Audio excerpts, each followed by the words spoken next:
Hello, everybody. Yes, I'm aware there is no microphone. Thank you very much, though. I do frequently need that prompt. Yes, so here we are. Full disclosure, I basically broke the VR souls.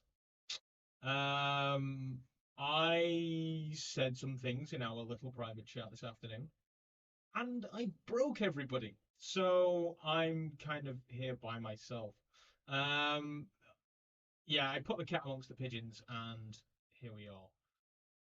We're fine. It's gonna be fine. But they just wanted the night off, and I'm like, well, fuck it, I'm going live. Oh, fuck. Really? Right, shit. As always. Let me check a thing. It's probably not. Oh, wait a tick. How do you like them apples? Is that much harder? That's a lot harder. I'm going to go ahead and assume this is now the right one. We good? Are we good? I'm assuming we are. So yes, as you may or may not have gathered, I want strawberries, not apples. I could probably help you with that.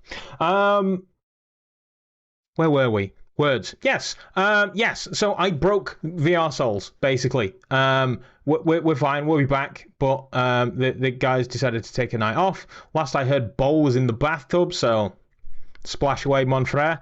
And yes, it's a solo, VR solo cast. It's probably not going to go out as an official VR Souls cast. It's just me being a tat. So I want new business. Yes, I'm fine, by the way. Yes, we're good. I may jump into the Trello. I mean, most of the souls are in the chat anyway. Do you mind me jumping into the Trello and picking shit up? Or would you want me to just, yeah, go with my own bullshit? I don't know. Right, so, yes, I just inhaled my own phlegm. Fuck. This is a good start. Yeah, we're just going to talk shit for a while. First order of business, though, is I want to give a massive shout out to friend of the VR Souls, and that is Faulty Muppet. Faulty Muppet has done an animation of our playthrough of Phasmophobia. It's out on Twitter now. You should absolutely follow Faulty. Just purely for fantastic stuff like this. It even includes a new, soon-to-be created, faultified Cold Vengeance. I was going to do a recording and I was going to do a count. And then I was like, well, the problem with that is I'm in the emergency chat on my Discord. So if people wanted to come in, join in a conversation, ask a question, whatever, one-man podcast. Hey, Eric. Yes, it is indeed a one-man podcast. If people wanted to do so, they could hop into one of the other streams. And if I remember how Discord works, I can drag them into the chat, depending on if I think they're going to be a racist prick or not. And so, yeah, I figured I would just snag the audio from the live stream if that was the case. So yes, faulty vengeance. That is fantastic. I love the idea of that. So yes, there is an animation. It's currently live on Twitter. We've all retweeted it. I think most of us have retweeted it. Some of us have retweeted it. I haven't retweeted it. Oh fuck! All right, I'm about to retweet it. Sorry, Faulty. Drag them exactly. Yeah. If you know what you want to do, then you do it. Just don't hurt anybody.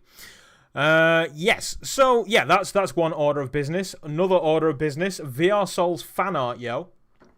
Let's whip back over to this camera. So in the chat you will see the fantastisch 13 pretty things. This feckin' camera screws it up. Has sent me in the post an actual on canvas painting of the occasion when we did the Rat King as the VR Souls, and it looked as if the Rat King had my head in its mouth. This is fantastic. This is definitely going on the wall. Like, I want to redecorate purely just so I can put stuff like this on the wall. So I mean, this is just amazing. It truly is. I was going to put out a tweet today, and then I got distracted of basically saying never give out your name and address to strangers on the internet unless they're going to send you fucking cool shit like this. And then totally do it because this is amazing. There's like it's all gold and shiny on the shield and stuff, and little signature in the bottom of 13. It's just fantastic, and it's very, very. I never dreamed shit like this would ever happen. You are literally making not even dreams come true. So yeah, that's amazing. 13. Thank you so very very much. I will, yeah, we have our little art exchange program, and I am definitely going to do that. Yeah. So, but this is a VR podcast, so VR things have been happening in the world. I frequently on Monday nights do a wheel where I get a wheel to choose a random VR game. I've played quite a few games on this little VR wheel thing. Let me pop the Trello up and I will tell you roughly what I have played. And yeah, I'll sort of give you a little brief rundown of thoughts. So let's have a butcher, shall we? Yeah, so the game night was Phasmophobia. Thank you, Mr. Cold. Seriously, you may as well just like slip me 30 quid and just not bother. Yes, so I've been playing. Oh shit, I didn't save it. View, edits, save. There we go. So I played a game called Smashing Time. The developer reached out and was just like, do you want to try this? There we go. Distraction.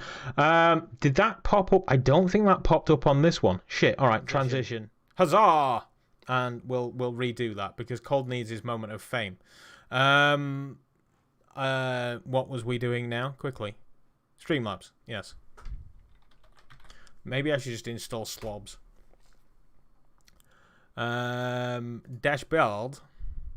You don't need to see this. It's fine. It's not real. It's not live. Nobody sees this. Oh, I think one of my moderators has just joined the chat. Mr. Buxan, how are you, bud?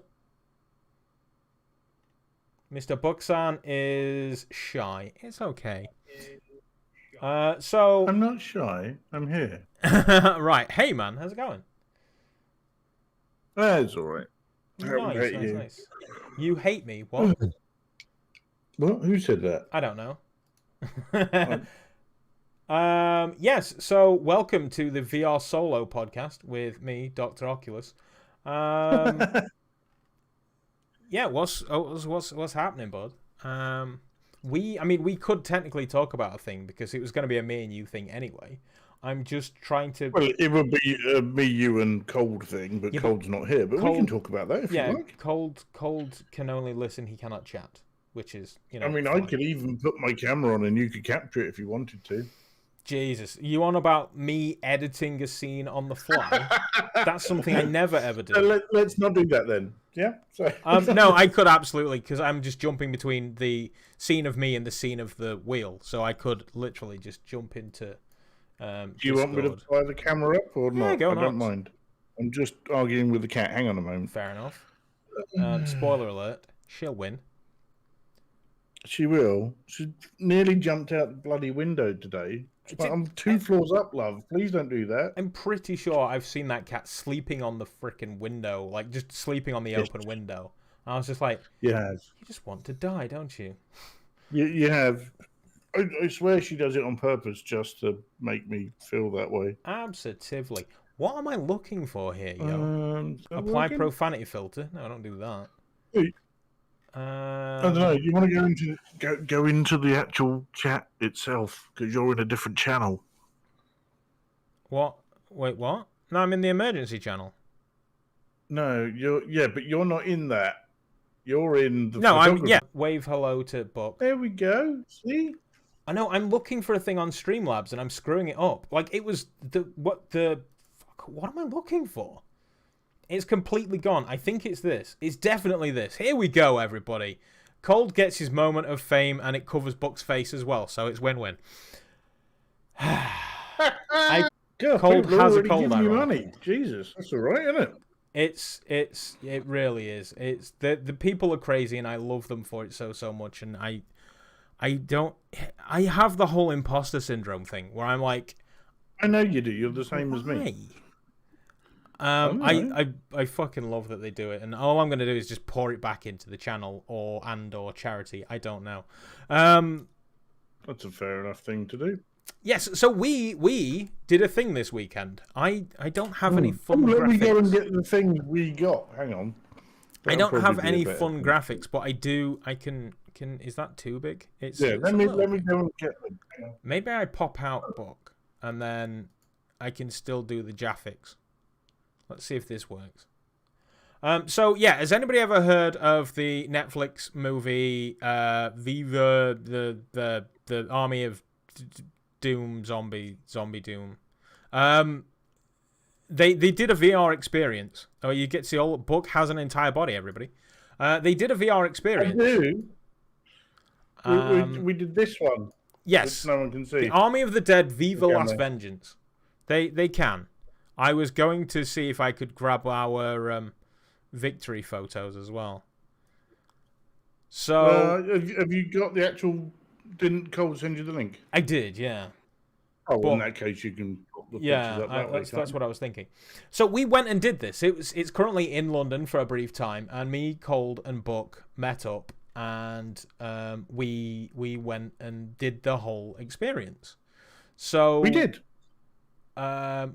Just before we crack Long on, day in a car for you. it was fine.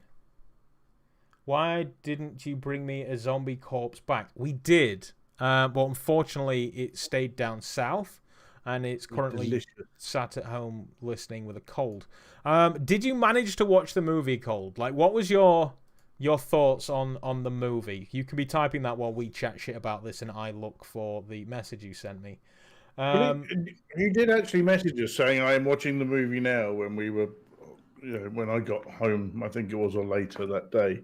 I was not a fan of the movie. I will say that much. I was I mildly felt indifferent. it was a typical Zack Snyder film, which is That's not Zack true. Snyder can make good films. but Nobody was dressed as Japanese schoolgirl. No, So, I mean, I made some effort by getting camoed up.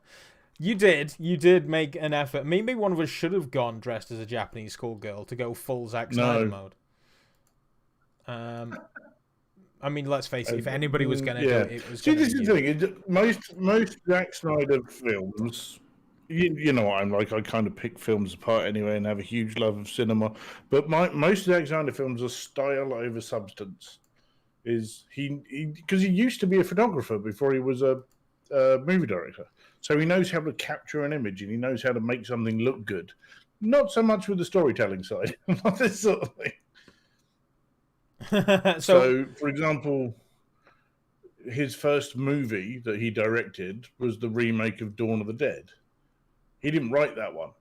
I was going to say, I was That kind was of written- that one that had Zombie in it, right? It did.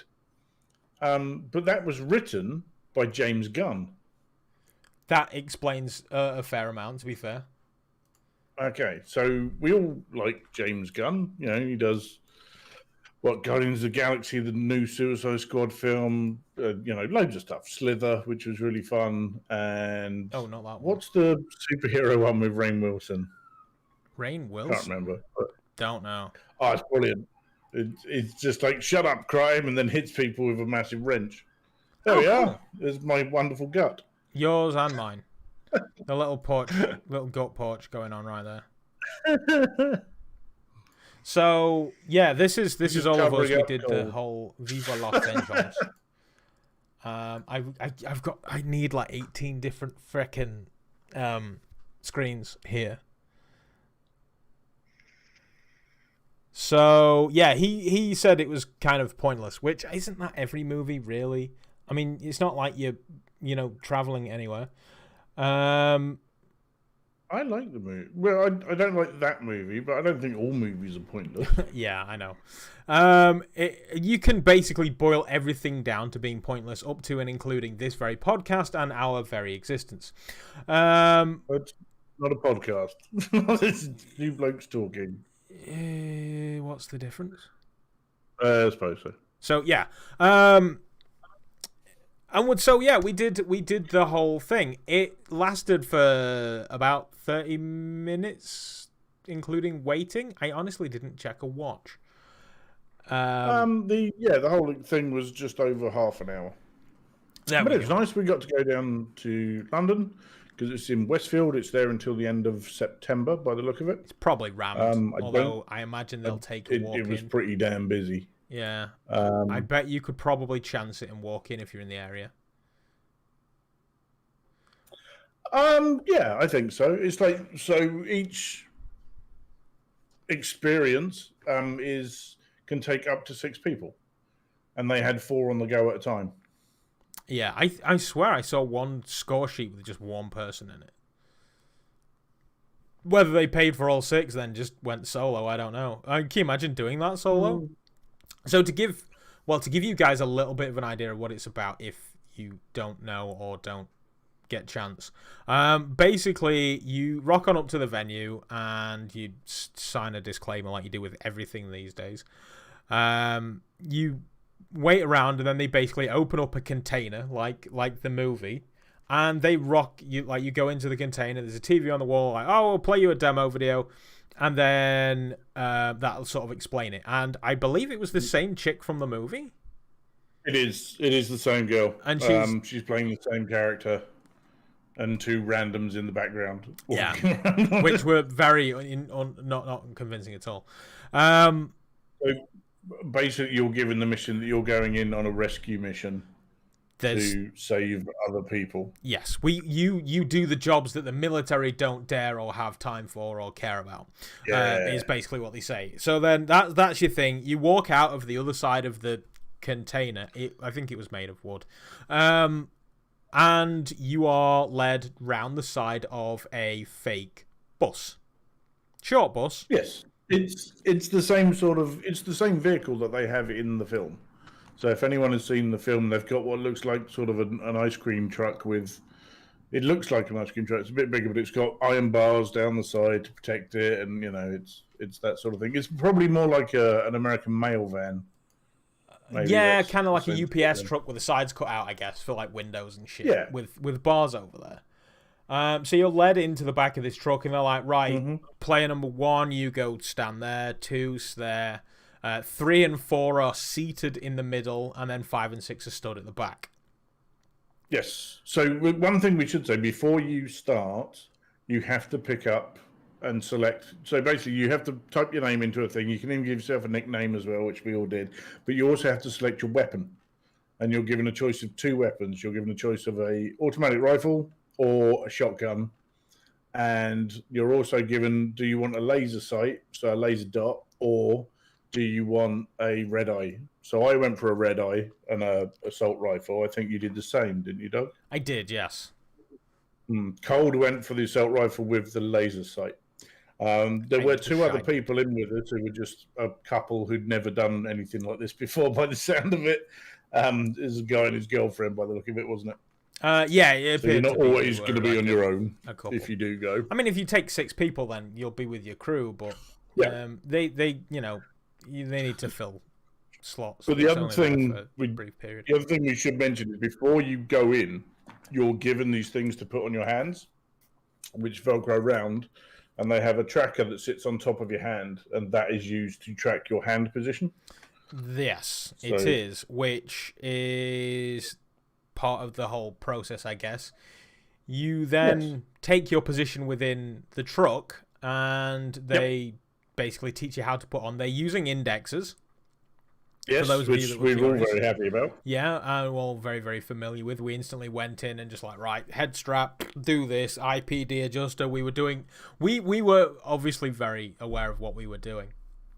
And Buck and I were sat on the seats in the middle of the thing, which I kind of really wish I wasn't. I But we kind of weren't. wish I was standing up as well, but I don't regret being sat down either. So from the center, from where I was, I literally could see the whole side that I was looking at. So you had 3 people on your side, and we only had 2 on our side, because there's a left side and a right side of the bus. So it's literally 2 standing, 2 seated, 2 standing. Right. Yeah. So you get in. You put your stuff all on, you look in front of you, and you can see the gun, and you can reach out and just pick it up. And it's got like a chain of ammo going into the bus itself, so that you don't have to reload, which is quite nice. You know, they've obviously made it for people who are new, and you could just literally just pull the trigger if you wanted to. But the minute you put it on, the bus is the bus, and you hear someone. Yeah, that's the gun that they were using, which is the Striker. VR Arena Infinity I found thing. them very comfortable. Which, strangely enough, I believe is made by the same people that made the hand trackers as well. I'm sure it was. But yeah, so this is basically the gun that you get. So you jump into VR, and then it basically has the outline of this gun exactly where it is. And they are like, right, okay, we're going to tell you one by one to pick up your gun and do shit. So you pick up you put your hands out to locate where your hands are first. And it's like, okay, that's where the hands are. Yes, put them out to synchronize yourself. And then you pick up the gun, and they're like, okay, now aim the gun and fire it, and then you'll feel it kick back a bit, and then they're like, all right, everybody's good to go. You're about to go into the dead zone or whatever the shit they call it. And then that's it. So you're in VR now at this point. You're in your position, and you see the bus start moving away. But before you see the bus, you hear 2 voices, and you look over at the front of the bus, and you see 2 characters who are the people in the background in the other video. Really? Yeah. Because she said these 2 will be showing you. I just looked to my left and saw Cold. Oh, right. So at the front of the bus, there was a door, and there's 2. You missed quite a lot, actually. I really did. Like, if I was stood up, I would have turned my body, because I was seated. I was just looking out the side window the entire time. I was still seated as well, but I was really like moving around to try and look anyway. So, but you also had nobody to your right. You saw them standing at the front of the bus. There was a door, and you could see the seats where the driver sat and that sort of thing. And they were like, "Okay, good, we're going to go. Just pay attention." And then the bus then drives out. Now, obviously, the bus that we're in isn't actually driving, so the floor moved. There was 2 big fucking fans on the outside of the bus, so you could feel the wind blowing you as you were driving. Like it simulated the movement by the floor moving with haptics and like rocking around, and the wind blowing in your face. You got the impression you were in the back of an open world van cruising through Vegas, although I imagine Vegas would be hotter. It did a really good job of making you feel you were in a van. Yeah. Most of the time, I don't know what it was like for the stud person. I guess he can chime in if he desires. I didn't realize that I was actually, like, the floor was moving until my leg caught the wall of the van. And I was like, okay. Oh, well, I must have moved my leg, and I didn't even realize. And then it touched another part, and I'm like, wait, no, this isn't me. It's actually the floor that's slowly moving me. And that's it. I thought it was just a big platform that was rocking, but the floor was like a chessboard. The floor kind of moves up and down and side to side. Yeah, it felt like it was moving up and down and side to side. It's like when the van sort of braked at the gate, you felt that judder, like you would. Yeah. But no, they did a really good job of you making it feel like the van was moving. It was pretty good. And you know, first of all, it drives out into the military area, and you see other people walking around, and your weapons aren't ready yet. They said we haven't turned them on yet, and okay, fine. We haven't activated the ammo or whatever. Oh, yeah, that was it, because you didn't have to reload. It was just an endless chain of bullets that you could see coming out of your gun and into the side of the truck, which I believe the endless chain of bullets was actually the cable that tethered it. Was there a cable? I imagine there's a cable. I actually reached for it and couldn't find anything. Oh, okay. I was like, nope, I can move my hand through the bullets. Fine. But it did actually move them. as I moved my hand towards them, it did It move them. interacted. It was quite, Oh, yeah. So they've thought about it. They've done a pretty good job. see, I But was yeah, and then basically from there it drives you into Las Vegas and you shoot a shitload of zombies. And these are zombies that run and they're fast and things, but it's not just zombies. There's things you can shoot that explode, that make things go like up. There's traps. sections where certain things happen. It's like, oh, that helicopter needs help. Kill And you all can see all the zombies on hanging the off of the helicopter and you're shooting them down. The age-old shoot the stack of logs and they'll tumble down and kill a bunch. So it had like set up traps. It's interesting. If you actually, so we didn't know this going in though, or at least I didn't. But if you actually, in the photo book that we got, it does actually tell you these are the things to look for when you're in there. Well, So what's it's the got, point like, in the giving art you of this killing shit when you zombies. finish? Yeah. So it's like exploding barrels, usually painted white, and you like paint them red because that's what it is in every game. Yeah. So the second page, I did shoot a bunch of red barrels. Fucking rat but bastards. they don't do anything. The white ones do. Traps marked with road flares. So They if we did knew this call going that- in, we could have made more They things happen. Did call that out mid-experience. Yes, that's true. Actually, there was something where they did that. But yeah, there was like part of it we had to blow up. To take all the zombies that were off of a helicopter that was flying above, and they needed help. And they did tell us we actually cleared it, but we've been told, the helicopter can crash if you don't take them all off. It does actually change the outcome, which is pretty cool. Are you watching by any and chance? that sort of thing. Sorry? Are you watching by any chance? No, I'm not. Oh, Paul said that he's got an error. I don't know if that's actually a thing. I was watching, and then I got can't be seen at this speed or that, and I thought it might be my video, but it probably isn't. I thought it might be because I'm doing this as well, but maybe it's just your internet's a bit faffy. YouTube says excellent connection.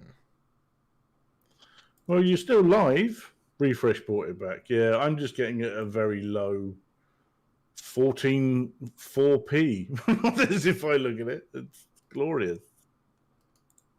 See, I get it at 240, but the preview on YouTube, that's kind of the best it does. Some people are saying it's fine. Hello, okay. Chris. Then Paul is broken. Hello, Sorry, Paul. Paul. Hello, You're still here as well. Superb. Hi, Chris. Okay. So, yeah, sorry, where were we? We had zombies jumping on the side of our meat wagon. Yes, so there's hordes of zombies running at you, and you can pick them off from afar. They jump onto the truck, don't they? And they grab hold of the bars, and you can shoot them up close as well. It's good. I really enjoyed it. And then they obviously have some more things within it that are to do with the film, and I don't know if we should really talk about that because other people might want to go and do this. True. Yeah. Anybody care about spoilers? There is a section where the truck you're in gets opened. One person says no, then we don't spoil. If it does, then if nobody says no, then screw you all. Okay. Take this as a spoiler warning. You've got till the clock strikes 9 p.m., which is I don't know, 5 seconds away probably. 15 seconds. So yeah. I don't know how much of a delay we have. So it was good. The whole thing felt really good. The haptics on the weapon were very good. Again, I found the weapon very comfortable. I was fine everything with that. worked, which is always a good thing. One thing, when we actually finished, I turned around in VR and held my hand up to give Cole a high five, and he literally did hit us, and it was bang on. So the tracking was perfect. Yeah, we have a no, so we're not carry on. Okay. Yes, things happen, things escalate. You get to see certain things from the movie that you kind of hope are there. Paul's trolling. Well, fuck him. He's ruined it for everybody now. So, the whole experience. I drove basically 5 hours, give or take, if you don't count the parking lot that was the A1. And totally worth it. Like, all right, yeah, I also got to eat a burger, which is rare these days. I live my life drinking my meals, but all in all, yeah, absolutely fantastic time. Love it, and I do thoroughly recommend anybody tries it. It cost us £30-odd with booking fees. Yeah, and if it's you about get 32 quid each. you get a something. chance, totally do it. No, absolutely. The thing, I actually had more fun doing that than I did doing the free roam one. Now, It was more fun. yeah, I was gonna say, was that because you were with us, but you were with John for Far Cry, right? Yeah, I don't think that's the thing. I just think the experience itself is just more fun. Well, I mean, do you know the definition of insanity? I do. I want to do the Far Cry one. I really should see if I can get a. Don't get me wrong, the Far Cry one's good, and being able to run around is really good. But I think this has a much better. What's the best way to put it? Not story, but there were bits of the Far Cry one that just like, okay, that's enough now. You can, move to the next thing. Whereas this didn't let up, and it just kept escalating, and things kept happening. There wasn't a point where you were like, oh, I see what you're doing. It was all just like, yeah, just keep going, keep going, keep going. If you know what I mean. Far Cry better than Assassin's Creed? Ooh. See, the Assassin's Creed one really speaks to me because I dig escape games, and that was basically a massive multiplayer. I'm going to say they're different types of games, so they're very difficult. Is it apples and oranges? Yeah, really, because I really enjoyed when we all went and did the Assassin's Creed one in Milton Keynes, but that's more of a sort of puzzler, work together thing, whereas the Far Cry thing was literally walk here, shoot this, walk here, shoot that. There's a bit when you're on a chopper, though, right? And you're murdering things indiscriminately with a gun? No. Okay. I thought I saw that. Maybe that's just the game itself.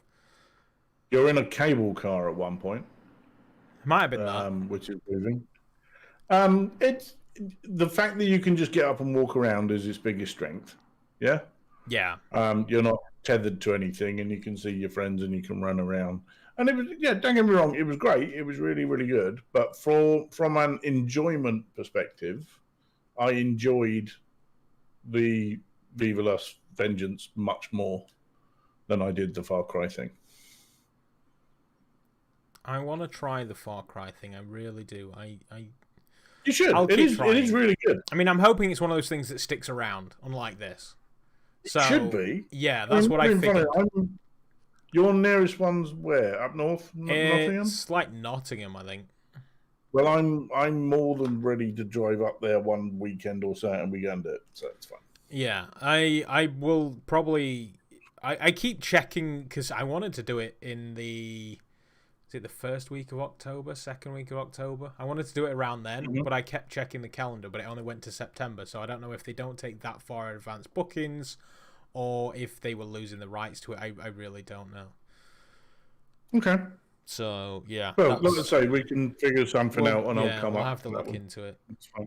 But I would totally do that, so, yeah. Viva Las Vengeance, big thumbs up from me and Buck. I was going to wear my t-shirt for this, and then it kind of ended up being a little bit impromptu. That's all right. Well, while I've got somebody else to talk to, and I also want guys in the chat to chime in, and if you want to come in and voice your opinion, most of you are in my Discord, I believe, so you just go ahead and let us know that you're in the Discord, and we'll drag you in. I have a question. I may have an answer. So, it's like a 19... it's a 19-part question. Let me just get rid of our bellies. 19-part question. Well, I exaggerate a lot. Shocker. Really? So, yes. AAA games. What's the definition of a AAA game? Either in your estimation or if there is an actual... built by a studio that's treating women horrifically badly. I don't know. What that seems to be Well, I the thing mean, at the minute. to be fair, you could be an indie developer and beat your wife. That's True. yeah, That's very that's true. not just. I'll be honest. I don't know. Is the short answer. I don't know if there is an actual definition, but would you say we have AAA VR games? I would say we have one or two. So I'm assuming Half-Life Alyx then. And that's yes. There's I would no say other that's the closest thing we have to a AAA to game. that. So you don't. So by that thought, then your definition of a AAA game is a game that's made by a large company, essentially. It has to do with budget and stuff as well, I believe, doesn't it? Well, 13 certainly agrees with Half-Life Alyx. So Half-Life Alyx was going to be my go-to, but then what about if something like, say, Asgard's Wrath? See, I'd say Saints and Sinners is. See, that was going to be my plan B. That was also going to be like my second one. Saints and Sinners. I can't say about Asgard's Wrath because I've not played it. But is that because of it looked like the IP? It looked like style over substance from what I saw. Maybe Lone Echo. I own it, but I've never played it. We see this is where I was sort of gonna go with it. So Lone Echo, a lot of people basically say it's a phenomenal game. I really need to play it. I would have played it by now had they have released the sequel when they said they were going to release the sequel, because they pushed that back. I was like, well, fuck it, I've got more time then. So yeah, that's a thought. So there is that. Now, Arizona Sunshine. Yep. It's a very, very big, long game. Not entirely sure about the budget. It's a very good game. I couldn't tell you about the size of the studio that makes it. No. But I think because it's like, I don't know, is there actually a definition of AAA?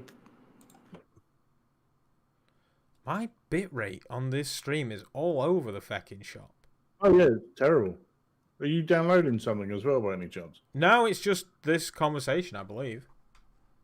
I just looked and it's like... So, in the video game industry, AAA is an informal classification used to categorize games produced and distributed by a mid-size or major publisher.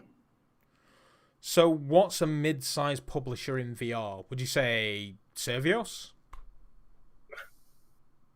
Maybe, but they're not really a publisher, are they? They make their own games and then send them out. They publish This is the thing, is because VR's still new, and it is, let's be honest, we still don't really have that. This is like the early days of the Specky and the Commodore 64, where people in their bedrooms were typing code and making games. But there is also people that's not. I mean, this Viva Las Vengeance, for example, not a big publisher, but is it a AAA experience? I'd say yes. It's certainly an event. Like it's a massive thing. The thing is, it's not. You can't really compare that to stuff you get at home, though, can you? Because this is built around a location with specific hardware and specific haptics, such as the floor and the bus and the fans and everything that you don't have at home, unless you're Gingus or Gingus or whatever her name is who does all that stuff with. I think John Rifter does. I think he's got like fans and stuff strapped to his sim rig. The lucky bastard. What about these Rally? Are additions to the game. That's the thing. They're additions to stuff, aren't they? Yeah. So it's like you're looking at like your Blizzards, your Activisions, your Codemasters. EA, I would say, rather than Codemasters. EA own Codemasters now, don't they? I don't know. It would explain why Dirt 5 was so shit. Yes, it would. Yeah. But so I mean, Dirt Rally isn't a VR game, but it is a AAA game that is VR, right? Like, I think most people would happily agree that Dirt Rally and Dirt Rally 2 are AAA games. Like, if you were take VR out of the equation, and you were getting it on a console, I'd go with that. It's AAA. But they are not only VR games, are they? Exactly. They are the games that games. happen to have VR. It's like Squadrons could be classed as a AAA, That's a I AAA suppose. VR game. Now, Elite, maybe? Frontier or Medium? I guess so. Well, yeah. It's an odd question. Well, it's not so much an odd question. It's just a difficult one to answer, really, isn't it? Particularly in the VR space, because you don't really have that yet. Curveball. I think that's what Facebook want to be. Beat Saber. No, because it didn't start as that. To me is an indie game. It is an indie game. But look at it. It's one of the most popular games on the planet. It has sold Oculus Quests. I promise it has.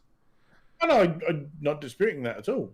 But it's not a AAA game, and it never was. I mean... It's made bank. Absolutely. I mean, well, let's face it, Oculus bought them. So it's now published by a medium to large publisher. Yeah. Was it early access and indie and now full access and AAA?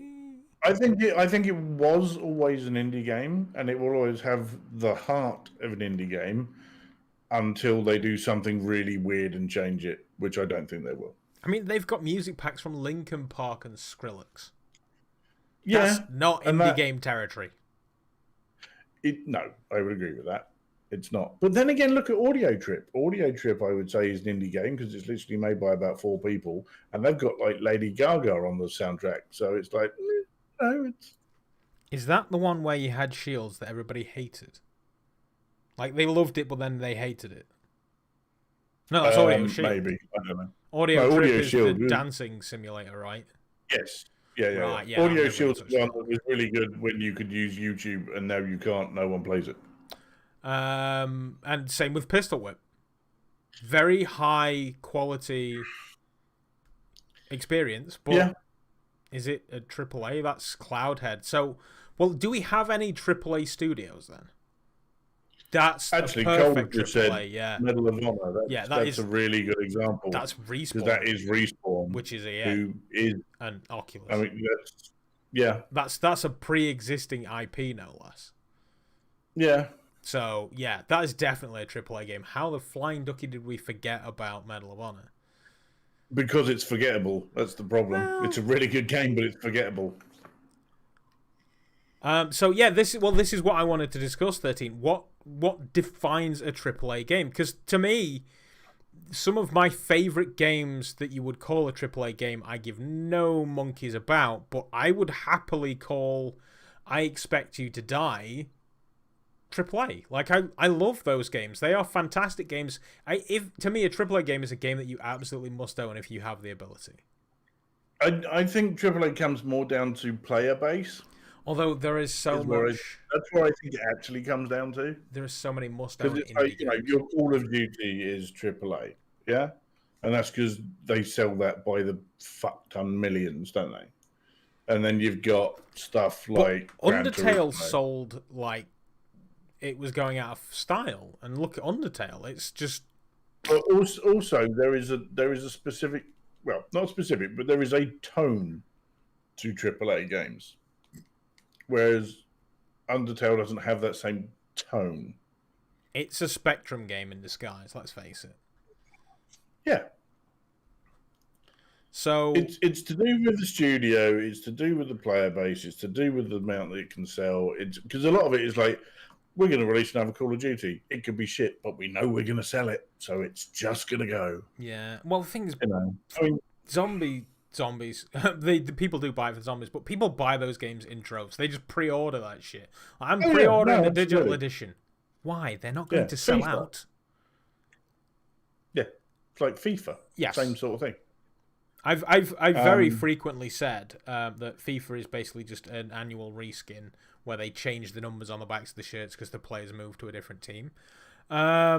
Which apparently isn't actually, it's not even true. Like FIFA, they've done crazy things this year to really get the whole thing working in one. There's a Wooja blog about it that I had to tweet out, and I read it, and I was just like, oh, maybe they do actually put more effort into FIFA than just updating the rosters. So they do crazy things with FIFA, but yeah. It's basically the big studios is where it really comes from. And it's a name that they've given themselves to make them sound good. I think. Is there a AA studio? No, but someone suggested something like Senua's Sacrifice is Hellblade, is a sort of AA game. Someone suggested once. I get that. Because they're like, it was a pet project that they made on the cheap compared to the other stuff that they do, that was like more of a sort of, a love of wanting to build this rather than we need to pump out another Call of Duty because 13-year-old Koreans need a game to play. Which led them to ownership by Microsoft. Well, again, it's the same thing that happened with Beat Saber. We've made a really good game, but this is also the problem. So if you look at the Dead Space series, it was... Who was it that made Dead Space?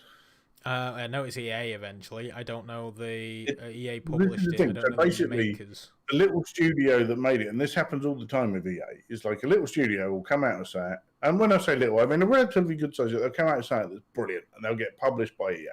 So it's like Dead Space, fantastic. Then what EA do is they shut that studio down, fuck them off, and build the second one or the third one somewhere else, which is why the third one's rubbish, because it's nowhere near as good as the first one. And now most of the people who were in that studio will now start another studio, and they're bringing out another game that is kind of like the spiritual successor to Dead Space.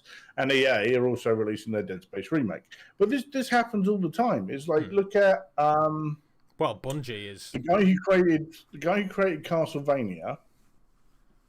Basically got booted out of. It was Konami. Surprise, surprise. Booted him out, going, "We don't want you doing your stuff here, but we own the Castlevania IP because it's not yours."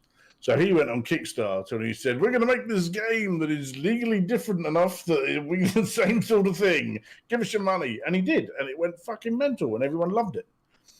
Yeah, because it just becomes a big cash-making machine. All the time. You don't get games that people just want to make now. It's the studio gets involved. It's like they're saying, "Oh, we're going to get a remake of Knights of the Old Republic." Couldn't care less. I've played Knights of the Old Republic. I know the twist in the story. There's nothing new for me there. Give me number 3. That's the thing is people go for next-gen remakes. I mean, Jesus Christ, they're releasing GTA 5 on yet another console. It's as bad as Skyrim, if not worse at this point. There's a lot of rose-tinted spectacles when it comes to older games.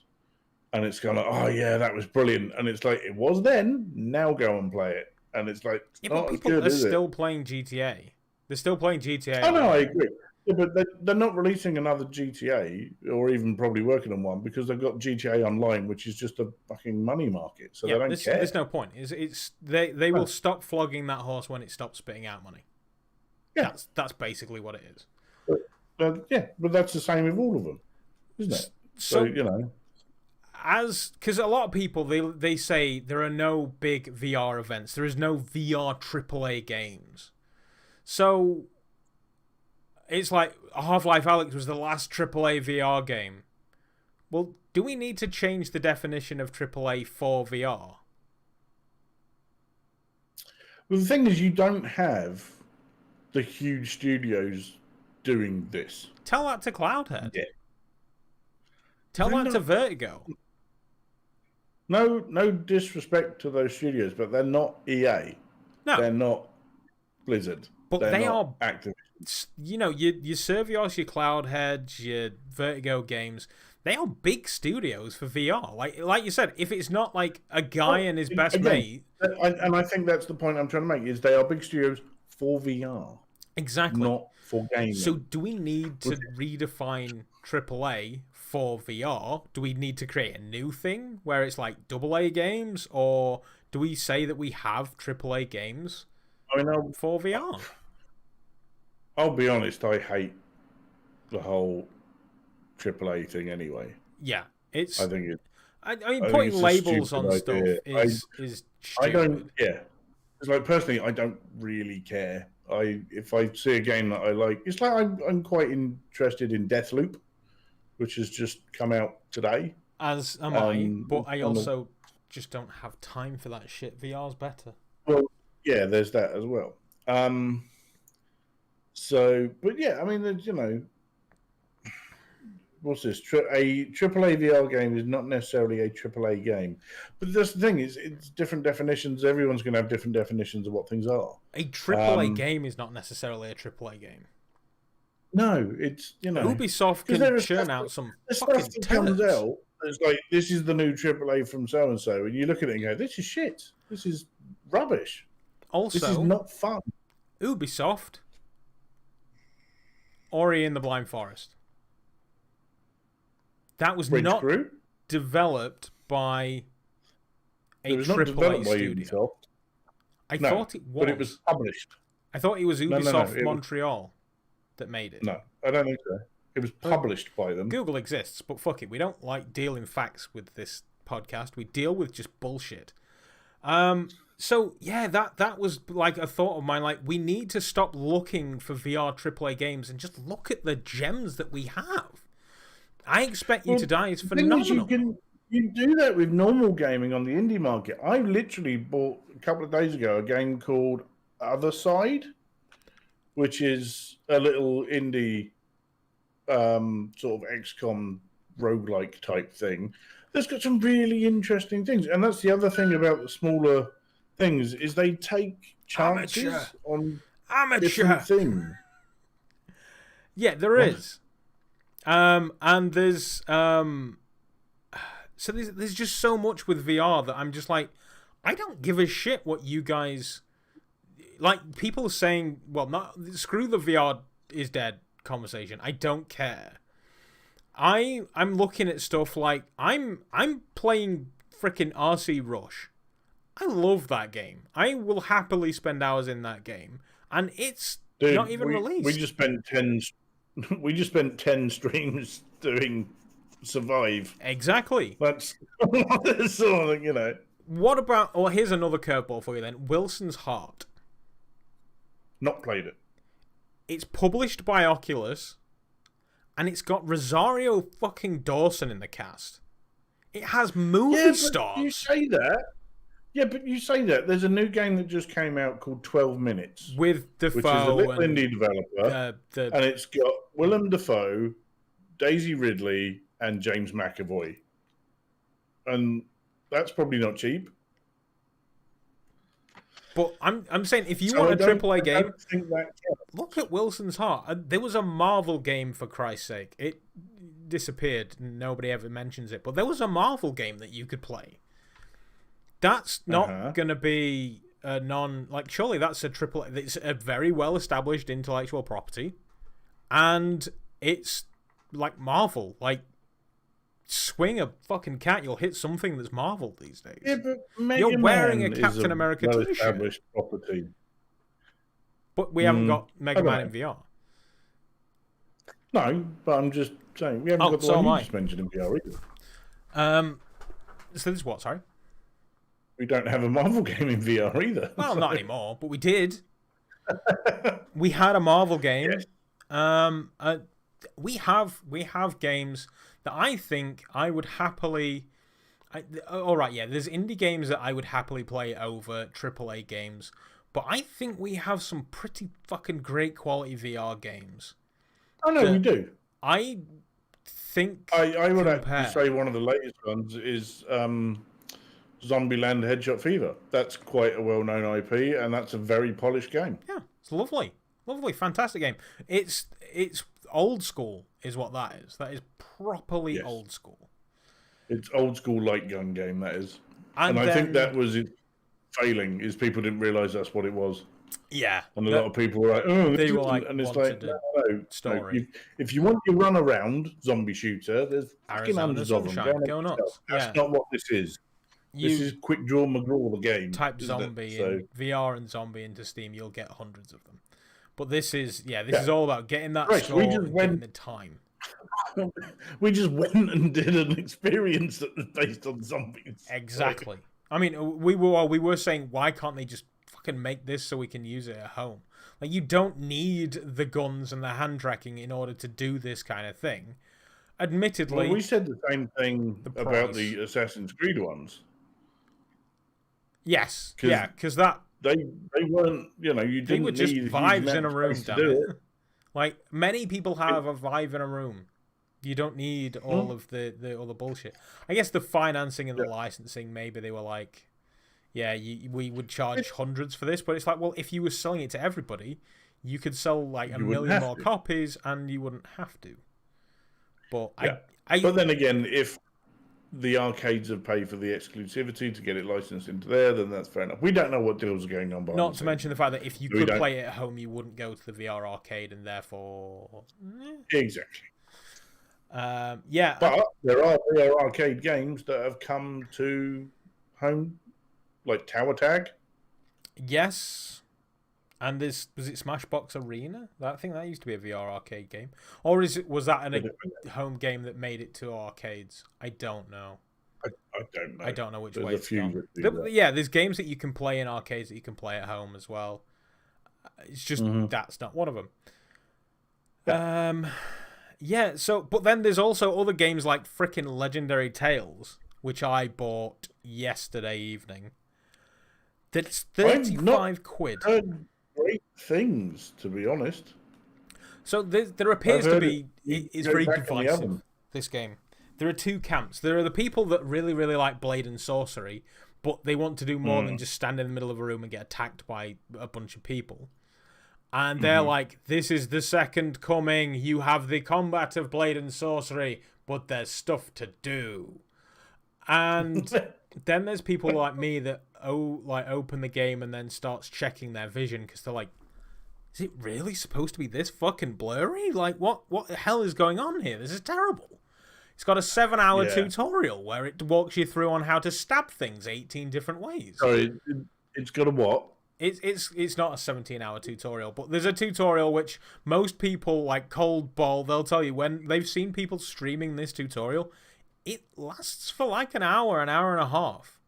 Just walking into a room and it being like, press this button, which isn't that button, to do a thing, and then you do it and you're like, it's not working, so you can't move on. And it's early access, so you can't exactly rate the game's final product based upon this. The thing is, my thing with this is like you get one release.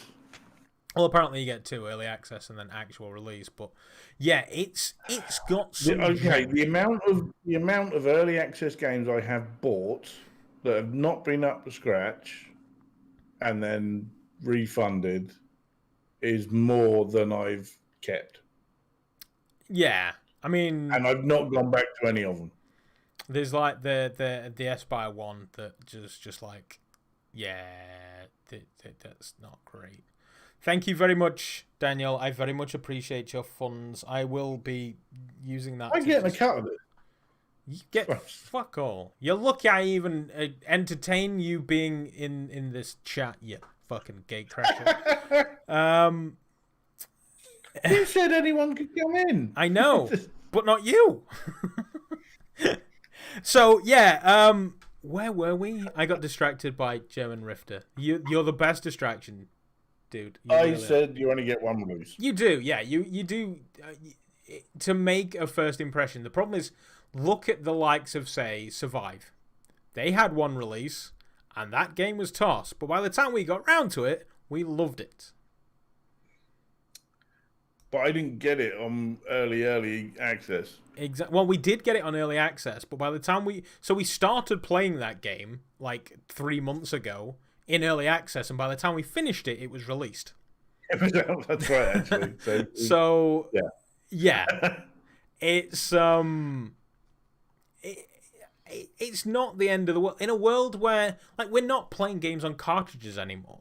Everything's connected to the internet, and in 2 minutes' time, a dev can be like, "Oh, you had a problem," and then this is also the problem. This is also the problem because games are like, "I'll just fucking ship it and we'll fix it later." Yes. No. But that's If I've just given you my hard-earned money, I don't want you to fix it later. I want it to work now. but that's I don't give a shit what you understand, Bixby. Go fuck yourself. This just became Bowl Solo podcast where I'm fighting with a robot. Yeah, no, the thing is that when you buy early access, it's like an unwritten contract between yourself and the developer. That you are going to be playing a janky game. Like, they're not saying that this is release, so there will be bugs, expect them, and it probably will change by the time we release the game. That's fine. I haven't, if that's how people want it, it's fine. It's very rare that I'll go, oh yeah, I'll try that. Unless a lot of other people have tried it first and go, yeah, this is worth picking up in the state it's in. I'm very reluctant to pick up anything early access unless it's already got a shitload of reviews of people saying it's decent. That's just me. We live in a world of non-AAA games where the only way to make a VR game is to chuck it out in EA. Yep, that's fine. So we kind of have to play it. The other way of doing it is a Kickstarter. Okay? So that's even worse for me because it's kind of like, and a lot of Kickstarters is like, oh, we haven't even started yet, but this is the idea.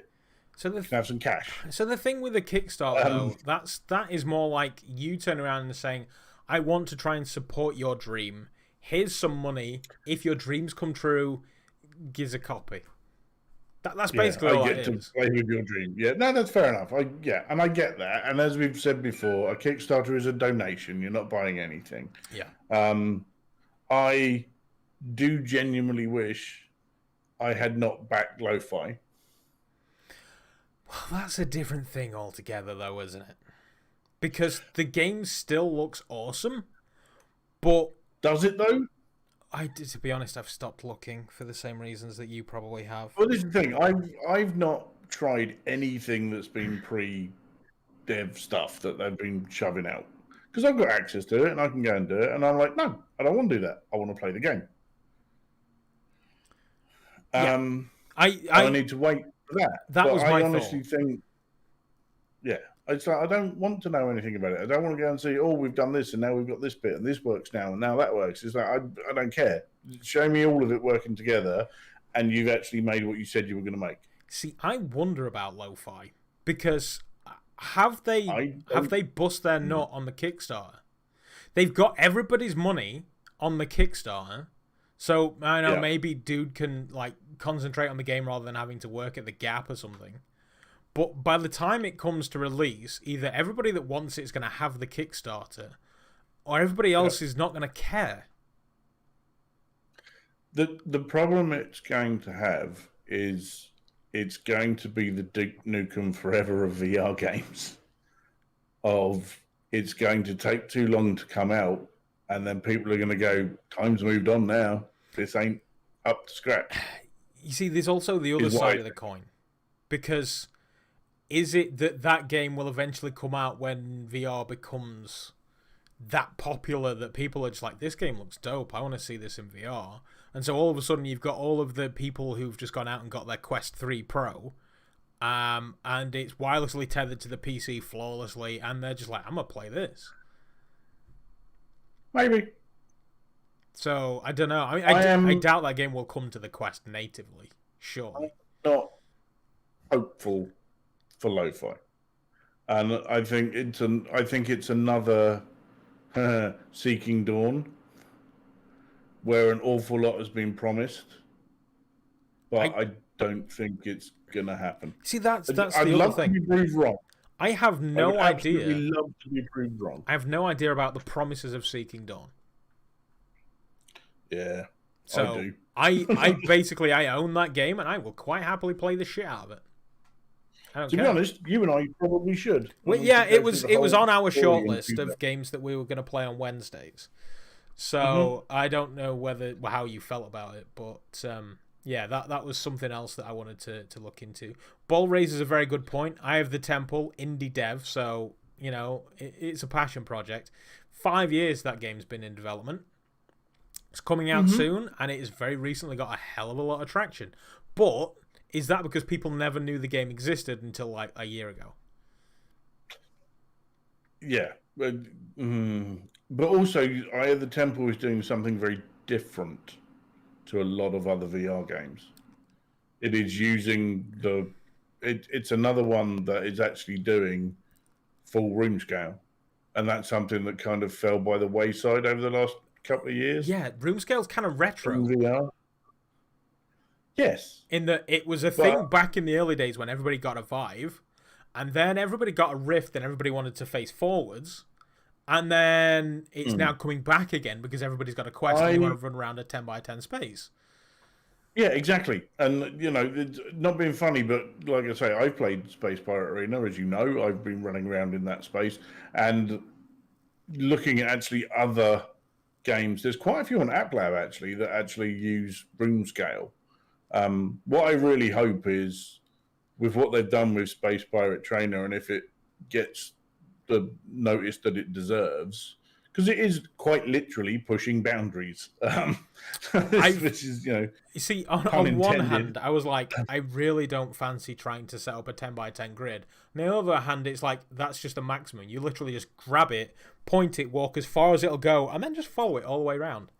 And then it'll tell you where your center is, and it'll tell you where the whole thing is. So I guess if you have, it's not difficult to draw out. I will say that it's difficult to get it lined up at a right angle if you're in a smaller space.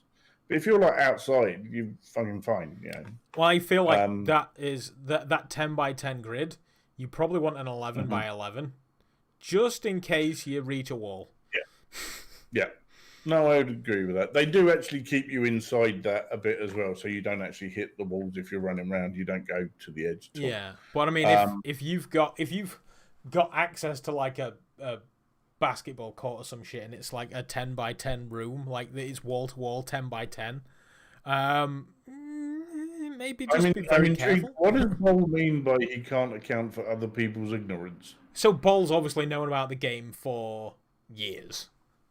Whereas, the Temple, yes, he was at the game jam. Exactly. Fair enough. Yeah. Whereas everybody else, the Eye of the Temple may have literally just come into their scope of things in the last week or so. Yeah, in the last week, and probably maybe even the last year, because I had access to the demo before everyone else, and I did a video on it as well.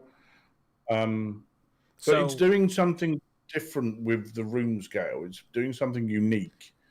I'm not seeing anything unique with lo-fi.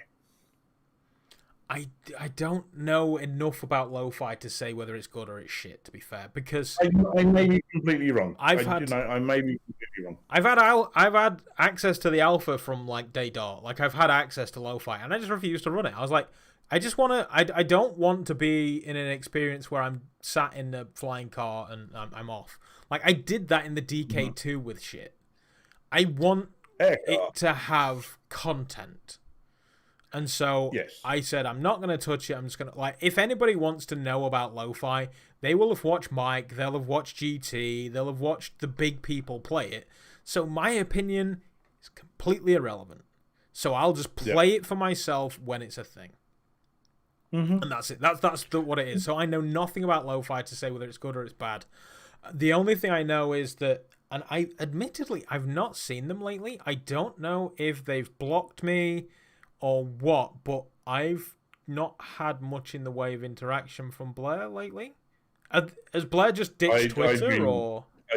Full disclosure, he's blocked me on Twitter. I'm in his Discord. Possibly blocked me, because I've not seen anything from Blair for a while.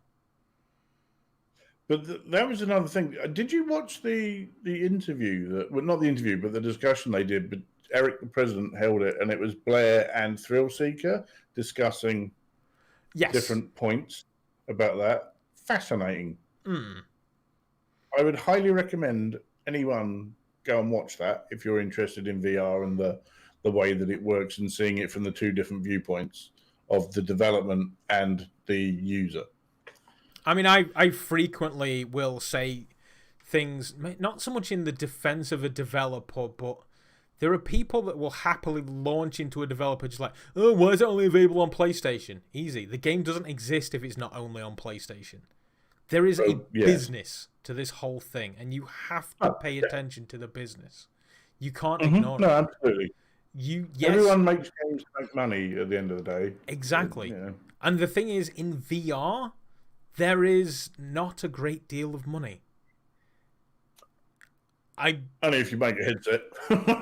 I mean, apparently not. Like, Even then, I can't see Oculus raking it in. I can't see it on the Quest 2.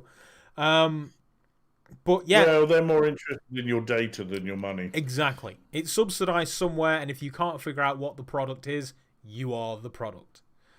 Yep. It's fun, and the thing is, that's something like I have a Facebook account. I don't care. Fuck it. You want to know where I am? I'll tell you where I am. I'll check into somewhere or whatever. I don't give a monkeys.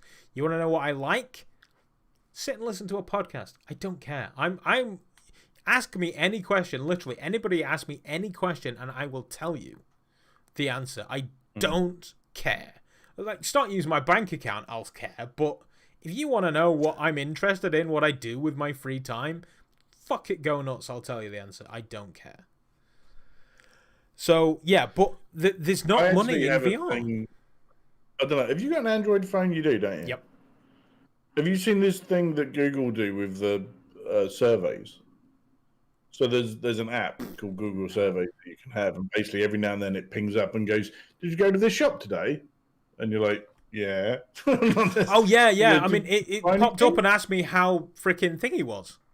Westfield. Yeah. It popped up and asked me how it was. I'm like, I wasn't using you to get there, so how do you know I went there? Because and the thing is, every month they're just like, we've been watching you all fucking month. This is where you've been. Yeah, I'm like, see the difference between that and this app with Google one. So it's like Google Surveys or something, and they're like, "Oh, did you been to Tesco's today?" And I'm like, "Yeah." Did you? That's just Google Maps. That's just Google Maps. It's like, yeah, but what it does is when you've finished answering this question, it gives you cash. Okay, I didn't know about that. I would answer the questions more. Huh. Yeah, so basically my Google One drive, I've got Google One, basically pays for itself by answering those questions. That's fair enough. So I'm like, and I don't mind going, yes, I went to Tesco's, yes, I paid with a debit card. That's it. And then occasionally it might ask you questions like, oh, you watched this YouTube video? It's like, yeah. It's like, do you think this video would be something good to recommend to someone after they watched it? And you're like, I don't know, I haven't watched it. So you do. But even if you go, have you been here? And you go, no. It goes, oh, okay, here's 6 pence. Sorry. Fair enough.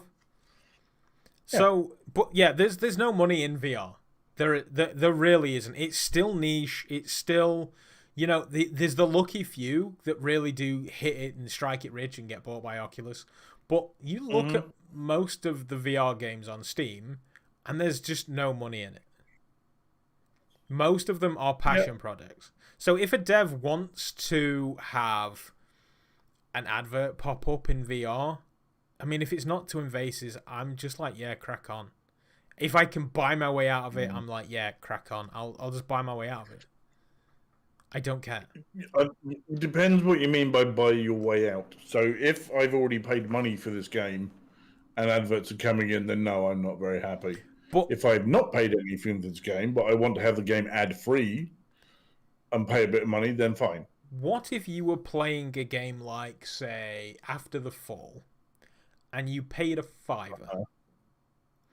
Or you could pay 15 quid for the deluxe edition and have no ads. I would pay the 15 quid. I would. Because it's a big game and I'm happy. But if they want to sell it cheaper to more people and put ads in it, I say crack on. But this comes down to like even like apps on people's phones. It's like, oh, here's this app. It does everything you want it to do. It costs you 3 quid. I mean, I'm not paying that. I'll just find a free one that has adverts. And it's like, no, if you want something to work, you're going to have to pay for it. It's, that's just life. Yeah. People want everything for nothing, and tough. You can't get everything for nothing. That's not how it works. I understand people being annoyed.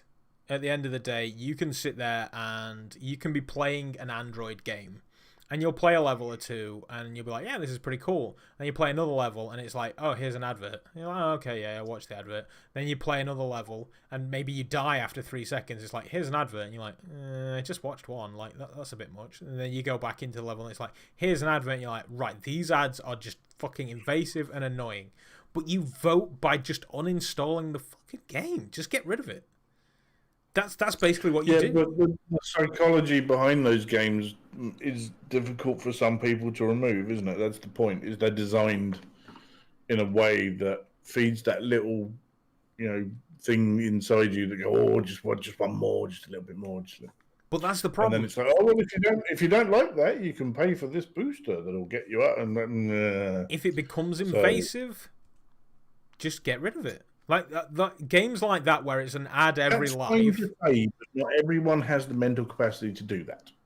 If it's an ad every life, then I'm just like, screw it. I'll just, like you say, go ahead. And there are games out there that you can play for free without watching a single ad.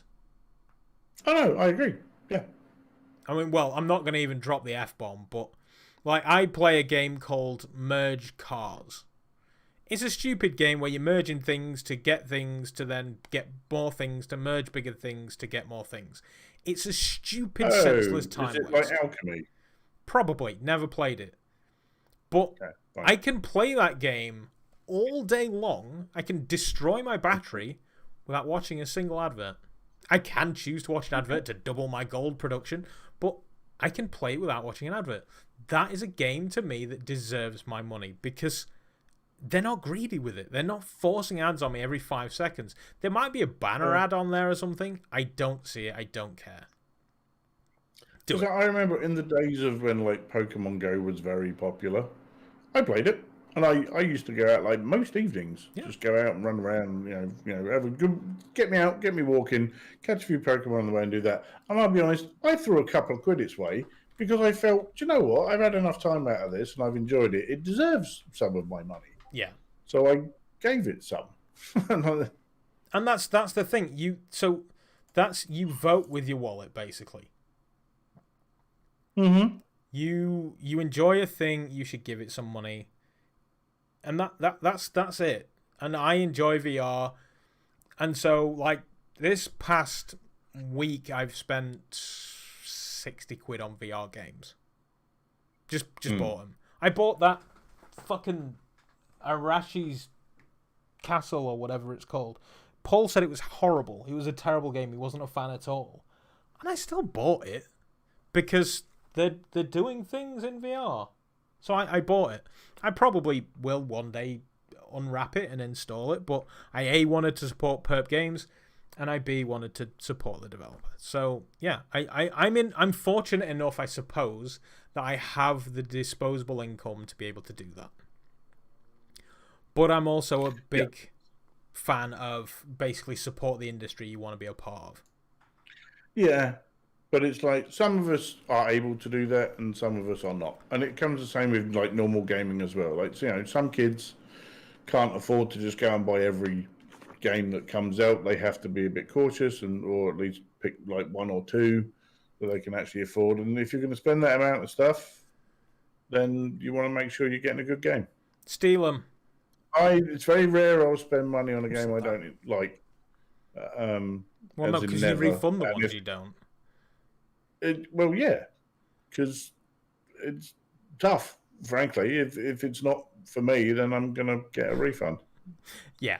I'd rather put the money somewhere that's making a game that I enjoy so that they can make other games that I enjoy, because clearly they're making the stuff that I like. I mean, Bold does make a good point. If games suck, then don't support them. But I guess the whole thing with that is that's subjective.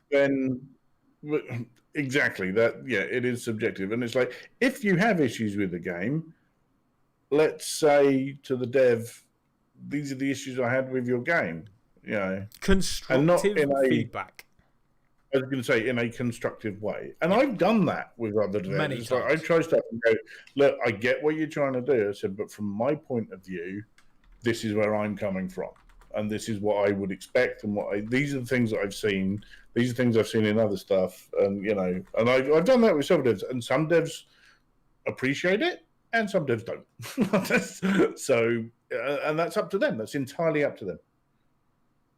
It is. It is. Like, some devs take it very, very personally. PD had a bit of an issue with a dev that apparently took his feedback very, very personally. Yeah, it's something I will always, if a dev ever says to me, play my game, like Smash Things, the thing I started this whole thing with, they turn around to me as they unsolicited, they asked me if I would try the game. And I turned around to them and said, I will, however, number one, I can't guarantee content. I will record it. I will provide you a copy with what I record. I cannot promise it will go live on the YouTube channel. Number two, when I say something, it is purely constructive. If you are too precious about this game and you cannot handle me telling you that this game is lacking in certain areas, then it's not a problem. We'll both walk away. I understand that development is a passion project and you're very, very close to it. And if you don't want me to tell you that this part sucks and this is why, then it's fine. I've got no problem with that. No, that's fine. And they turned to me and said, no, like, it's fine. Yeah, go ahead and do that. And I played the game and I was like, this game's okay. It's definitely got flaws. And then I sent them the raw video and I was like, okay, this is the raw video. It's 40 minutes long. Take your time, watch it. If you are happy for me to use this footage to put out content, I've got no problem doing that. And they were like, yeah, you can go ahead, use the video. It's fine. Please do. And so, yeah, I did. Most devs I've spoken to are usually pretty reasonable. Yeah. As long as you don't just go, what the fuck you doing with it? As long as you put it across in a way, it's like, look, I understand what you're going for. I said, but I think you're missing a few certain things. This is what I would look at changing, you know. Yeah. And these are the reasons why, sort of thing. It's how my relationship with Team Monster Games began. In that I basically turned around to them and told them that Axe Throw VR was terrible and they shouldn't release it. And he was just like, okay. And I was like, look, here's the problem. You can't throw in Oculus. You cannot throw an axe. Like, it just sinks into the floor and that's it. You can't throw it. And it's just like, right, okay, I get what you're saying. So I didn't just say this game sucked, fuck off. I told them why, and it's a better game for you it. Have to do. You have to give a reason for your criticism. It. I mean, absolutely. I'm not one of the great people out there like Mr. Bowl in chat, for example. Not only will he give you a consumer's point of view, but he can also give a little bit of like a dev's point of view. Like, he can be like, yeah, this X plus Y equals J, and it probably shouldn't do, so you need to look at this. He sees things that I didn't see. So we all started playing this RC Rush game, and we were all playing RC Rush, and Bol saw so much stuff that I didn't see. I was like, I don't know what the other guys are on about. I love this game. This game is fantastic. Ship it. And yeah, I was just enthralled in the RC game. I absolutely dug it. Now, admittedly, I've played a lot more since and found many, many problems with it, and they're being fixed. I was beta testing it at like 8:05 today. And Bowl, the multiplayer now works, so I'm still down to multiplayer if you want. I think. I don't know if he's broken more stuff by fixing it, but multiplayer. There was an update today, actually. So there's an update for the update for the update. Yeah. So Bowl tried the update, and the update didn't work, and then I tried a beta update, and that did work. Okay. Turns out there was an update in that today that I noticed on my Steam. So yeah, but there's a beta channel for it as well. So if you jump into that, the multiplayer does work. Fine. Fair enough. This would be different. Sorry, Bowl has broken me. I know. I saw Bowl's chat thing and was like, either he's had a stroke or something else is going on with this sort of thing. I also saw a tweet today that somebody, Christ, what did it say? It was like, it said one thing, and then it's like, if you say that backward, it was something like dog food. I retweeted it. That's why. That's why you saw it. It was you. Yeah. What was the phrase? It was something like something about something to do with dog food, and it's a dildo for God backwards. And I was just like, that's brilliant. But I was on the Woodra account, so I didn't want to retweet it. yes. Dog food lid. Something I retweeted because I saw it. I was like, that's genius. Dog food lid is dildo for God. God.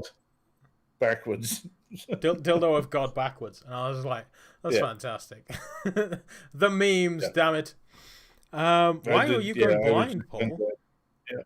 Magma Cream, hey, thank you very much for popping by. So we've waffled now for like an hour and a half, so we should probably shut the hell up and let everybody carry on with their evenings. Also, I've got stuff curing downstairs that I should take care of, at least turn the lights off. Ooh, is it meat? You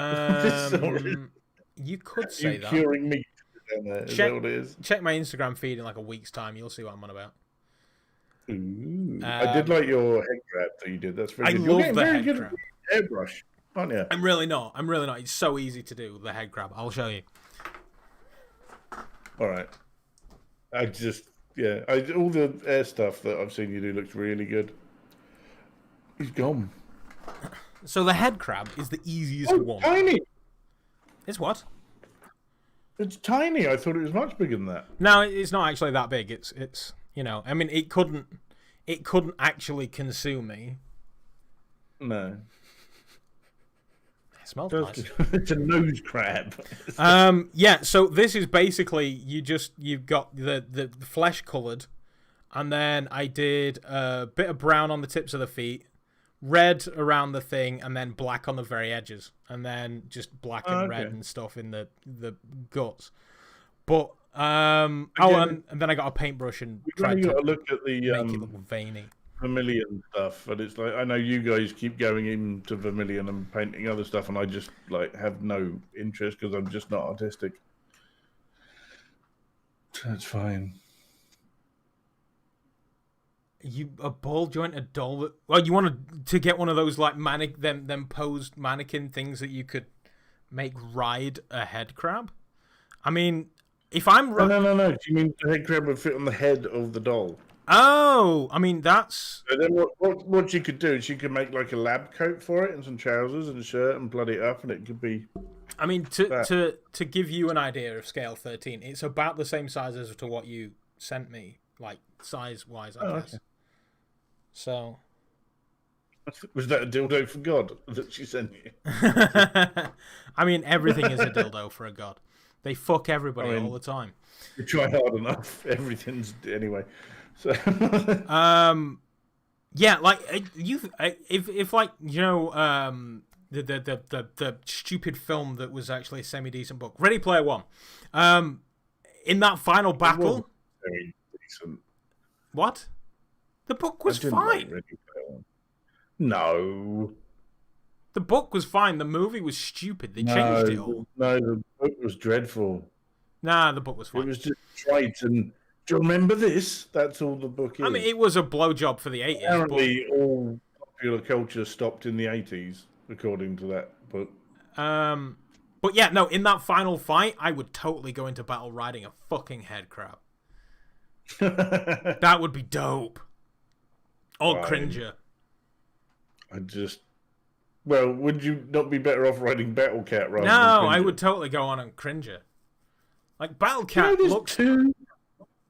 There's two He-Man cartoons at the moment. There's the one Kevin Smith did, and there's another one, which is like an anime. I thought it was She-Ra. And I'm like, what? Well, no. It's another He-Man one. Oh, fair enough. Yeah. I'm like, didn't we just get this? And then, it's another one. So I'm going to have a quick flick at the chat. Anybody got any other random questions? Rather than the head crab is cool. Thank you, Magma. It is absolutely dope, and I love it. Paul is lagging so far behind. He's talking about lo-fi. Yeah. What else? So Paul, get into RC Rush. You absolutely should. Friday. Yeah, everyone else likes Ready Player One, the book, apart from me. Yeah, I was fine with the book, and I was like, okay, I really want to see this, and this, and then they completely changed the movie, and I was just like, fuck it just felt like some fan fiction fever dream to me. It was just That's just everything. What else is there? Is there still a game night? Has that been canned? Game night is, well, I mean, the souls will figure out whether next week is podcast or game night. I don't know. We'll figure that one out.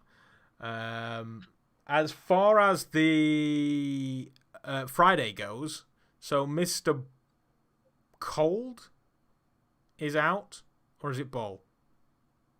No, Ball wants to play RC Rush, isn't it? Oh, yeah, no, that's it. We were going to play RC Rush on Friday because it was released on Friday, but then the multiplayer didn't work, but now it may work, so, yeah. So we may be playing that on Friday. There is... Just Cold is gone. That's all he's playing. Yes. He's ceased existing.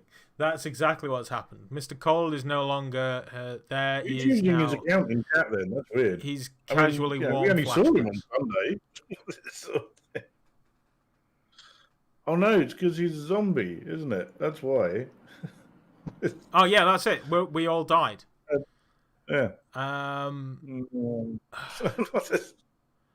I guess about the whole underlevel side of things, but I mean, they went through the bit where he was like, I'll have to start at the back. Like, they made a point of showing the part where dude is underleveled and broke, but then there was absolutely no point to it. So, screw it, don't show it. The only thing I enjoyed about the film was the shining sequence, because I thought that was just really done well. From a technical perspective, I was like, that's really clever, the way they've done that. Yeah. But you know me in film. Yeah, you weird. In that you like horror films, but you don't like horror games. I know. See, there's a new game. There's what's it called? The Forewarned. Yeah, Forewarned. It's basically Which Phasmo in an Egyptian. From what I understand about that one, it's kind of a puzzle game first, where you're all safe. No. And you have to go around and try and figure out what's inside the interior. And then when you figured out what it is, then you can go for it. You basically, from what I saw, Cold and Bull walked into a thing, and then like 10 seconds later, they were getting stalked by a mummy that just came out of nowhere. There was also random ghosts that turn your torches off. So what I read about the game was basically you can use the external area, because there's two bits, isn't there? There's an internal bit and there's an external bit. And when I say external, I just mean still inside, but outside of the middle section. Basically, the outside bit has clues and things to find to tell you what is inside. And then you can use those clues to try and get rid of it. Yeah, no, I never saw them get inside.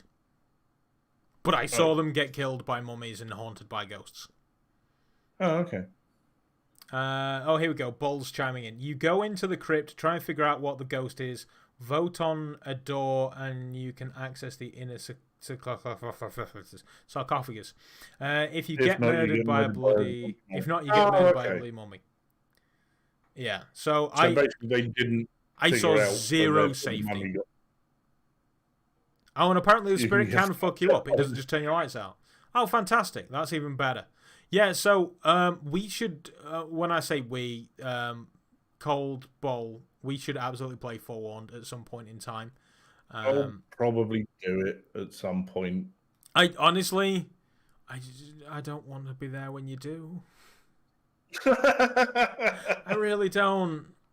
You just, you get in your own head and then just fucking psych yourself out before you even launch the goddamn game.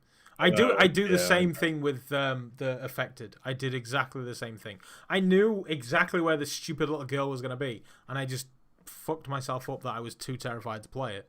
So, yeah. Okay, so Barla's like, after seeing my freak out in Phasmo, I'm scared of you in horror games. Yeah, save your money on that one, pal. We'll just report back on the podcast. Back to Water Bears for me then. Yeah. Oh no, Water Bears. I wish I had the play space. But yeah, we've talked. So anything you want to shout out? Anything you want to pimp? I mean, race night was like 2 weeks ago, so we can't really pimp that. But yeah, basically first Sunday of every month we're doing that. I am considering bringing back Starbucks Sunday. I was about to bring that. Maybe like. Well, yeah. the third Sunday of the month, so we got something every 2 weeks, maybe. Yeah, could do. And I don't really want to keep changing games because I think that's why it kind of fell apart. So I'm wondering if we just kind of pick something.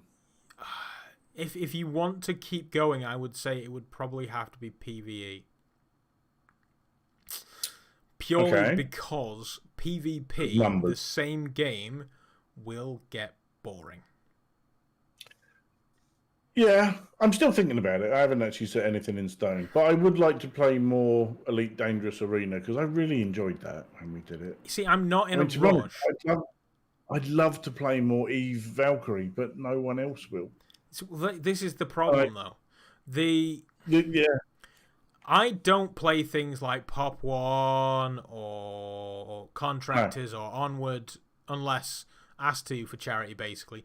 Purely because there are people that wake up in the morning and they're like, I'm going to fucking get me some chicken dinners today. And they'll launch Pop 1 and they'll go out there and be like, right, I'm going to get this, I'm going to get this, I'm going to do this, and I'm going to become a legend on Pop 1. And so when you're playing with those people, you're just like, there's no point in me even trying because they know the map, they know the guns, and they are better than me. And I have no drive or desire to be better than them.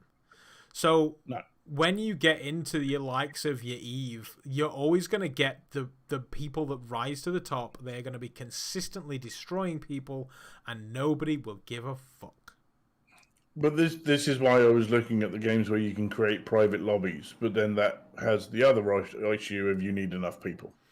And once again, you end up with people like fucking what's-his-face, who just, you walk around a corner and he'll destroy you. He will absolutely destroy you. Yes. I thought there was more to the name. Yeah, he'll just absolutely destroy you. So then it's just like, I don't care. I mean, racing is borderline that as well. The addition of the dumbass racers helps. But yeah, like there are people that's like, oh well, I've dropped the tires by 3 psi and I've lost 3 liters of fuel to make me lighter, and so I can get around in 0.4 of a second faster than you. Fuck off! I hate those people, and I just that's part of the reason why I just don't like that kind of shit. I really don't. So talking about Jetborn Racing, I did actually play that. I do have Jetborn Racing. I don't own that. No. But again, this is the other thing is and hard. When you want to do a game night that's getting lots of different people in, you need something that's easily accessible for people as well. So, because I mean, the reason that Zim's always done Assetto Corsa is it's cheap. Anyone can get it. You can play it on a keyboard and mouse or a keyboard. You don't even need a VR headset. Same with Elite Dangerous, same with Squadrons, same with Valkyrie. Those are the reasons I went for those 3.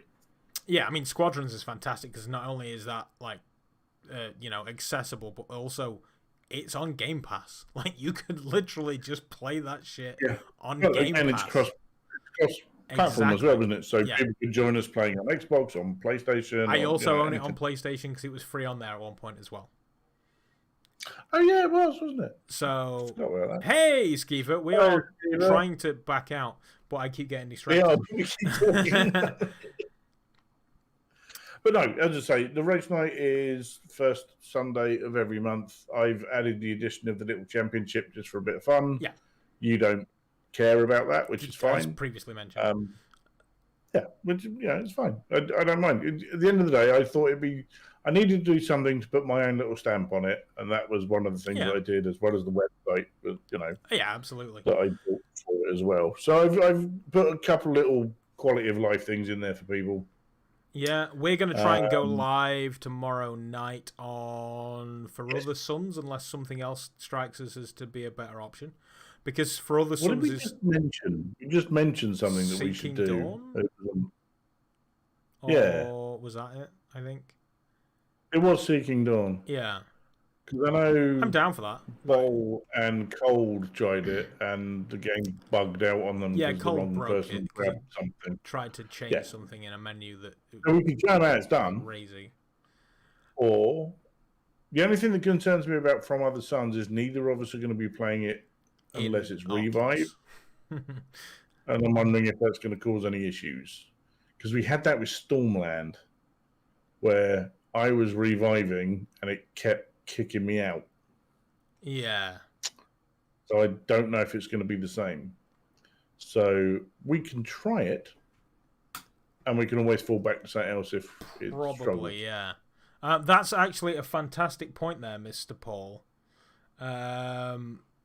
There is a VR Awards going on right now, and one of the chat members, Mr. Skeeva, has been nominated with the Between Realities podcast. And you should absolutely go and vote for him because he's up against some big names. And, you know, as much as I love Nathy and Chas and Carrie, like, fuck those guys. Let's vote for these two. So I just want to jump on to It's a bit harsh, isn't it? Well, yes and no. So, yeah, if I copy link address and dump it in the chat, I want everybody to go there, sign in, and basically vote for these guys. Because they absolutely deserve this win. They see when I say fuck the other guys, you look at the subscriber count of the other. So I can probably open this up actually. Yeah, okay. Yeah, if I go in, it's wanting me to sign into a thing. So yeah, here we go. Okay. Oh, for fuck's sake. No, shit. Right, balls. I lost it. Crap. Okay.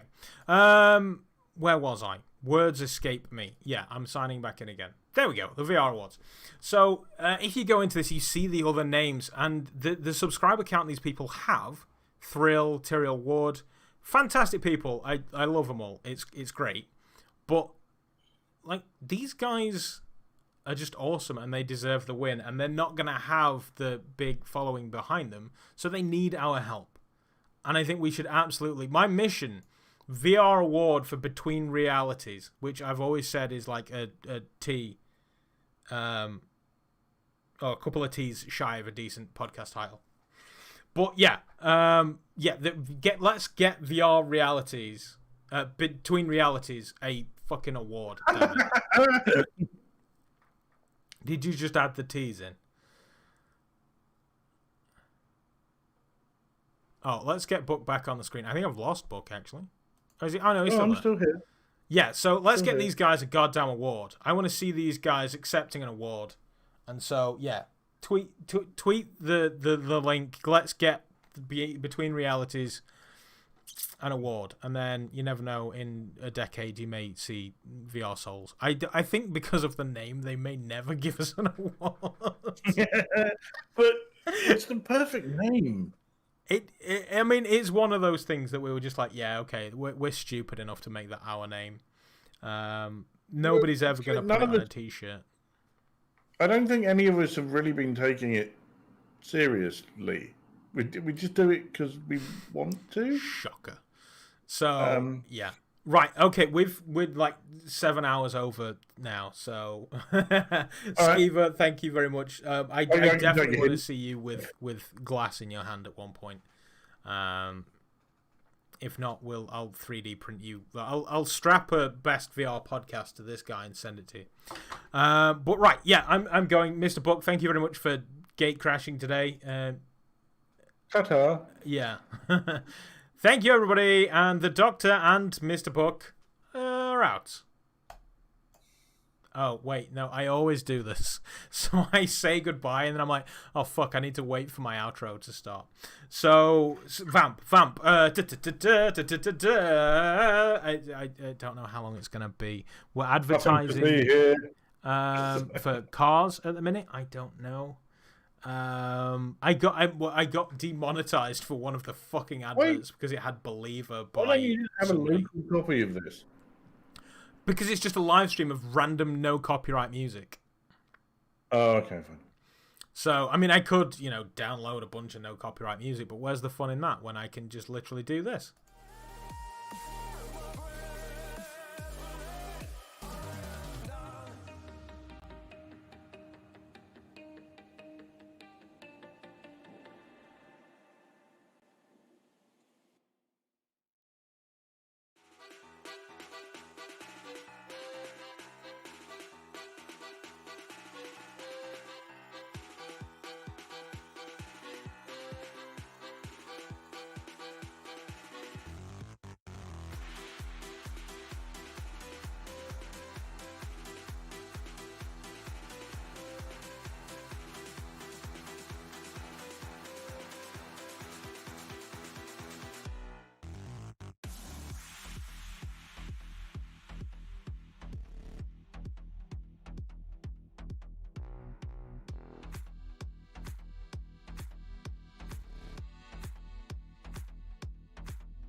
the stars tonight and found myself a wash in colored light.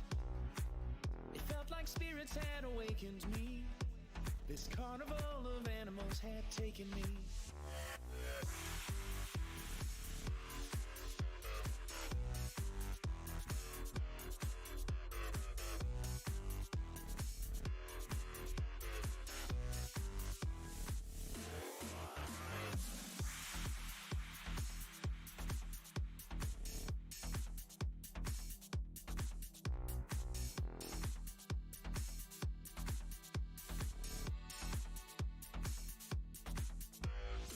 They danced around me and they took my hand, whispered, close your eyes and understand.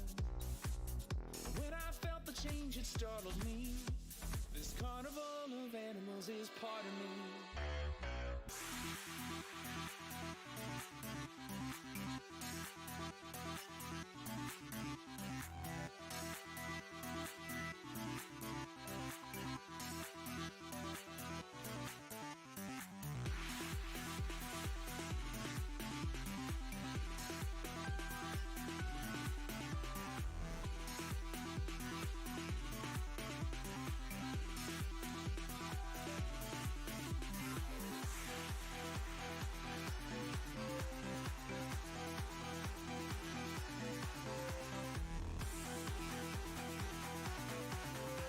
This carnival of animals is all I see.